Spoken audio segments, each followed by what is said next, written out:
দেখুন, সমস্যাহীন পৃথিবী হয় না। সমস্যা, অভাব, নেগেটিভিটি, অবসাদ এগুলো থাকবেই। পৃথিবীর যত বয়স বেড়েছে, সভ্যতার যত বয়স বেড়েছে, এগুলো বাড়তে বাড়তে গেছে। ফলত এগুলো থেকে পালিয়ে লাভ নেই। থাকুক না এগুলো ঘরের বা জীবনের কোণে, চলুক না আমাদের সঙ্গে।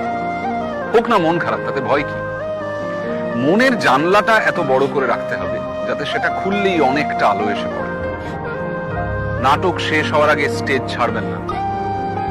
মনে রাখবেন, এটা আপনার স্পেস, এটা আপনার জন্য ধার্য। কমেডি হোক কিংবা ট্র্যাজেডি, এই জীবন নাটকের নায়ক আপনি, নায়িকা আপনি।